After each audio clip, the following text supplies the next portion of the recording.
All right, guys, it is the following morning as I had to order up some parts from O'Reilly's, of course. I enjoyed reading a lot of your comments so far, that many of you guys who are familiar with these engines. I think my favorite comment was the guy that said, I'm just doing what's known as a tune-up on this car. That's actually not that off. That's pretty funny. There was also a very interesting comment from one viewer who said that there is actually a kit that you can buy for around $90 or so. And this kit will make it, I guess it bypasses the check valve in the intake manifold so that you can address this issue without replacing the intake manifold.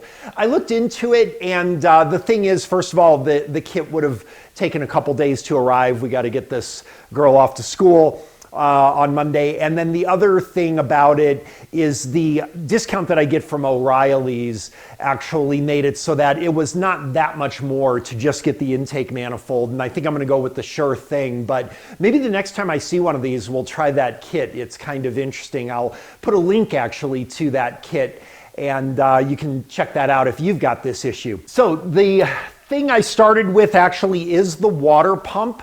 Right here, I've already removed the water pump, and I could see that I made a little misspeak earlier. I thought on the left side of the engine, the thermostat heater was there located underneath. It looks like a air intake tube there. That was clearly a ECT there, engine coolant temperature sensor there. You can tell by, first of all, this is the thermostat, and second, by the gauge of the wiring and things, that this is clearly the heater for the thermostat. And this is a pulse width modulated heater that basically can control the thermostat opening independent of the coolant temperature. And we suspect that this is probably open because we've got the high circuit code for it. So we're going to go ahead and just take a look at this real quick. All right, we got new water pump right here. I can also tell you, by the way, I don't know if you can hear it. This water pump definitely has a bad bearing in it. It's very rough sounding when you spin it. All right, let's get a DVOM here. Take a look here. Oh, well, check that out. Okay, so it's not open. What do we get here? We get about 4 ohms, 3.7 ohms. I actually think from what I remember, that might be a little bit low. We know this isn't shorted because we have a high circuit code. So it's not shorted, but it's not open either. And the thing is, there is actually a very reasonable explanation, and it also goes along with, I had mentioned in the last video I would discuss the coolant flow detection. We have a insufficient coolant flow code as well. And actually all of this adds up. Okay, so one of our codes was the P00B7, insufficient coolant flow. How does the vehicle know that there was insufficient coolant flow? Indeed, there was insufficient coolant flow. The vehicle basically ran pretty dry on coolant. Not totally, but enough that it obviously couldn't circulate. And we have overwhelming evidence of that. And the way that that works is the component that I thought yesterday was that thermostat heater actually is an engine coolant temperature sensor, and it's just kind of buried a little bit deep, kind of hard to find. We were going to deal with it later. I just happened to find that it's here on the water pump here. And the thing with that engine coolant temperature sensor is it pairs with another coolant temperature sensor that is on the outlet of the radiator. Now, obviously, those two engine coolant temperature sensors should have different readings if the thermostat is open and the coolant is flowing. The engine temperature one would be much warmer, and the outlet from the radiator where it just cooled off would be much cooler. If those two coolant sensors do not show a difference in temperature, or there's some type of irrationality in the readings, the engine computer assumes that the coolant is not flowing. And of course, generally the assumption would be the thermostat failed to open. Now, in response to this, also, the engine is going to try to open the thermostat. The assumption, of course, would be the thermostat is closed, causing the lack of flow so that we get the cooling effect.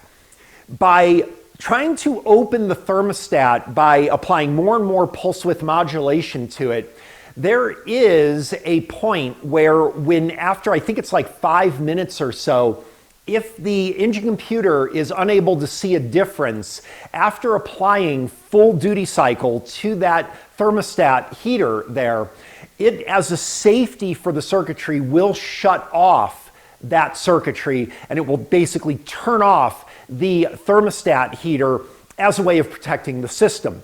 When doing so, it will throw that high voltage code. So because of the fact that the system was so low on coolant that it could not circulate properly, we have the insufficient coolant circulation codes because of the mismatch with the ECT and the actually RCT, radiator coolant temperature sensor, and also the fact that it was trying to correct this condition, obviously opening the thermostat and finding it unable to do so. We get the high voltage on the heater circuit code for the thermostat. The thermostat is good though. Well, we guess the thermostat is good. The heater circuit is good. It is not open. Now, good argument would be made anytime you're doing cooling system work like this, you replace the thermostat by default. Of course. But this thermostat is almost $100 because it's an electronic thermostat, right? And we're trying to save this customer some money. Luckily, I get a pretty good discount from O'Reilly's. I think I'm also a little uncomfortable with that reading of, what was it, around 4 ohms or so. I think it's supposed to be closer to like around 20 from what I remember. It could be that there is an internal short in a winding or something there with the heater circuit. I'm not exactly sure the mechanism of how that works. Now, obviously, it's not a full-out short in there because otherwise we would have a low voltage code as we would have unlimited amperage through it. But I do think that it is a good idea to go ahead and replace this anyway. One thing I do want to do though, and also to show that the system is functioning, is I would like to go ahead and connect this up and run that heater circuit and just verify that the circuitry is fine, the thermostat itself is actually fine, but we're going to probably replace it anyway just because I don't like the resistance on it, and show you that we do have the pulse width modulation control to it just to be safe. I think that's probably a good idea.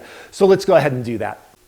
All right, what we're going to do is with our water pump connected in, and we could do this just running the engine, of course, but I can't run the engine with the water pump out of the vehicle like this.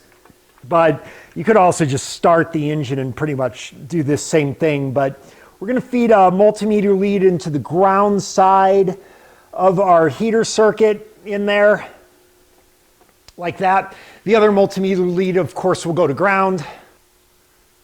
Okay, you see we got 13 volts on here. Remember, my battery was dying in the last episode, so I've got it on a charger right now. But we see we've got 13 volts. By the way, is this going to be a ground side switched or positive side switched system? Obviously, we have voltage on the ground side here. Obviously, this is ground side switched for the pulse width modulation. We can see that right there. Okay, so we're going to go over to actuation test here. Since we can't start the engine, we're going to have to control this remotely. Going to go to the engine coolant thermostat heater, and this will allow us to control the duty cycle on here. So what we're going to do is increase. Now, of course, as we increase duty cycle, voltage should drop. Okay, and voltage does not drop here.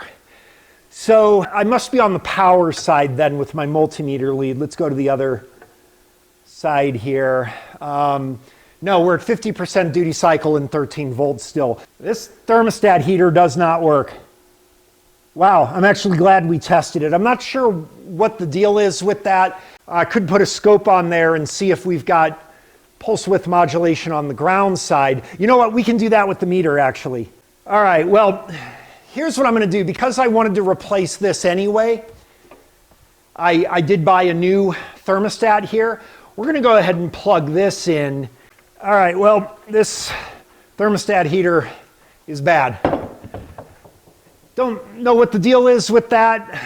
It's not open, but whatever the case, we're going to replace it with this new one. We were going to do that anyway. Okay, and now when we increase, we will see the voltage drop, and it does. So this one works like that, and we can see that this is the result of the obvious duty cycle control here. So essentially, through logic and reason, we have been able to address all issues of the cooling system problems with this vehicle. All right, wow, that was kind of close. We almost put in a bad thermostat heater back into this car and would have got that code coming back again, and would have been a lot more work to access it again. So not sure what the deal was there. Let's go ahead and take a look at the resistance on this, but just another reason why I hate resistance tests. That was not an open circuit in that heater unit there, but you could see it doesn't work, so it was fried. Let's take a look here a little bit. Okay, the bad unit read around 6 ohms, which normally I wouldn't really even be too concerned about. The new unit that works is 16 ohms. Interesting. Okay, so get a new thermostat heater unit there. I don't think there's a person here that would have expected that that thermostat heater was bad like that. I sure didn't, and it really kind of reminds you just how it pays to be thorough here. Okay, the final thing, because we know we've got all the cooling system issues addressed, and the thermostat heater and the water pump will take care of all that. The last thing I want to do is take a look inside this intake right here with a bore scope, and we're going to see that that check valve is broken. All right, so we're going to start with the new intake manifold. We're going to look in there, and if you look in there right about 4 o'clock there, right about 4 o'clock, you see that little piece sticking out right there? That's our check valve. That is going to be missing in the bad intake manifold. Let's go take a look. All right, let's get that just barely in there, and if we look at the hole, there's nothing there. It's broken off, and that's why this problem is going to keep on happening unless we replace this intake manifold or do that bypass that one viewer found. All right, I'm actually still totally thrilled that heater unit turned out to be bad. I think that's a huge, huge lesson for everyone, including myself. Honestly, if I wasn't filming this, I probably would have been tempted to go ahead and just go with that old unit. I just wanted to give you guys a little more educational value on that, show how to test it and things, and lo and behold, that's what we found. Unbelievable, but really happy that happened, to be honest. Oh, and also the fact that I would have had a comeback as well, so definitely very happy we prevented that.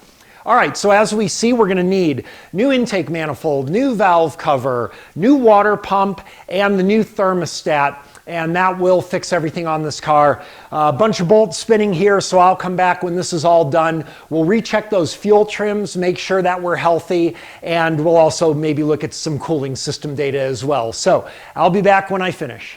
All right, check out our nice new valve cover, nice brand new intake manifold right there.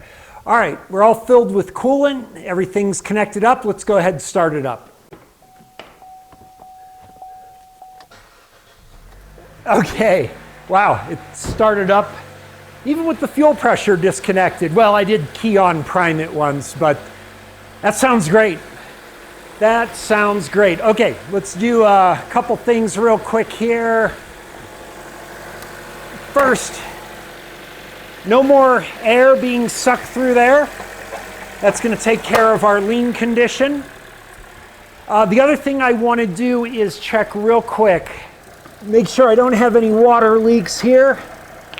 And it does not appear that I do. Check under the car here. Check our coolant level. Looks like we're good. And then now I want to get that scan tool fired up as soon as I can here. All right, and I'm hoping when this car gets into closed loop, we'll be able to see the correction on the fuel trim. That would be really cool. And then the other thing I want to do while this is running is turn the heat on. Okay, we do not need to play the parts lottery here. We were able to diagnose exactly what was needed, and even things we didn't think were needed turned out to be needed. That was pretty cool. All right, I'll come back as soon as we load up here. Okay, first thing we got to do is clear all our DTCs here and make sure nothing comes back after a couple of drive cycles. Also, just to make sure I didn't forget to connect something up or whatever, I always like to take the car through a couple of drive cycles before returning it.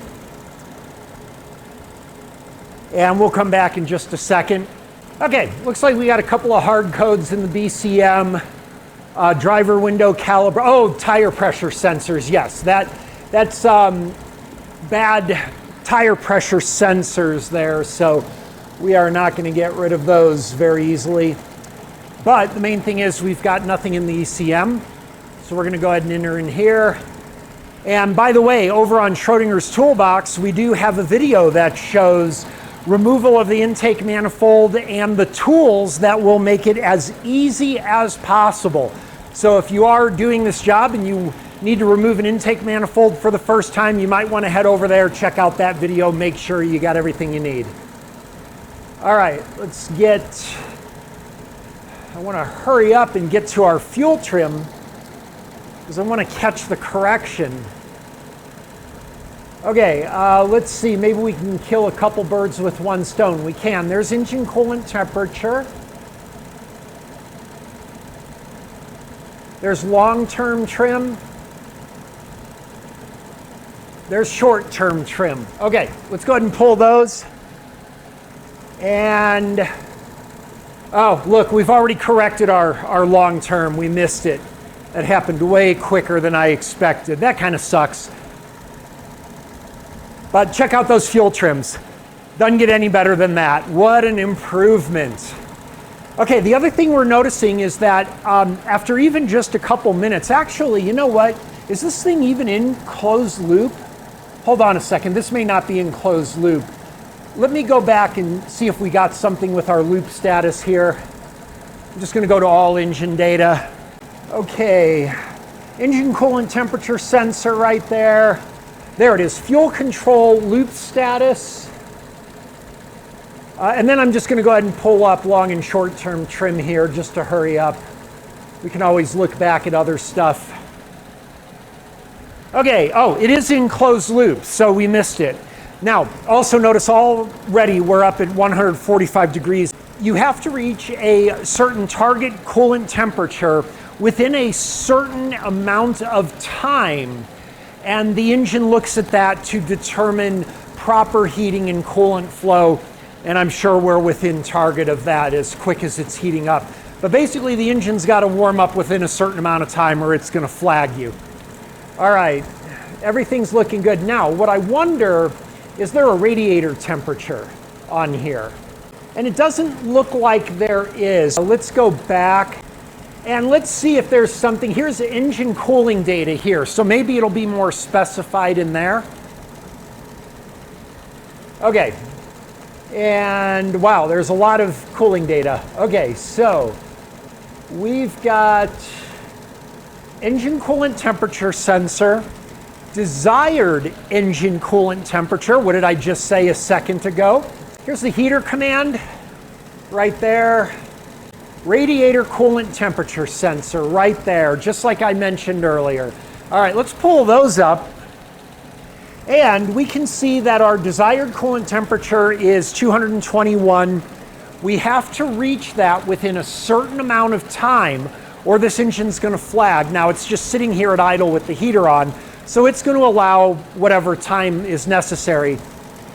When I drive the car, if we do not achieve this temperature within a specific amount of time, that's going to flag. Right now we're seeing that the engine coolant thermostat is not commanded on. We also see our radiator coolant temperature is far lower, 90 degrees lower than our engine coolant temperature. I'm going to see if I can bring up the RPMs on this car and see if we can bring this data up a little more.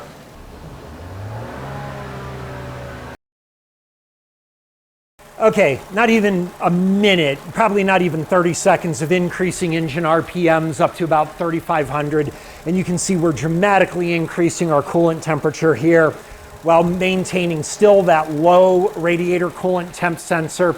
I can also tell you, being in the cabin, the heat works very, very well for sure now. So I'm just going to take this for a spin, make sure everything's good. Oh, another thing too, I can tell you, without the vacuum leak, obviously the throttle response is much better. The engine doesn't stumble and lug and feel like it's going to die.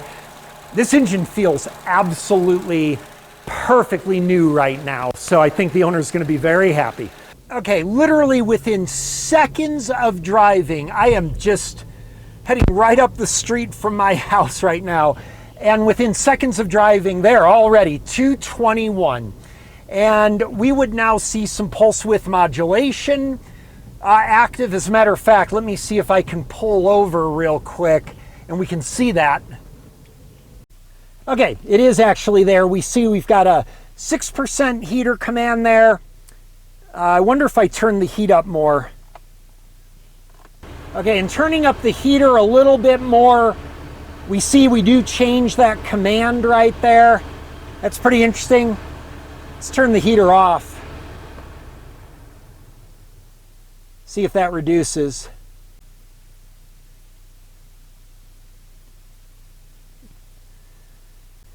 Yeah, and it looks like it does reduce there. That's pretty interesting. Let's get moving again here.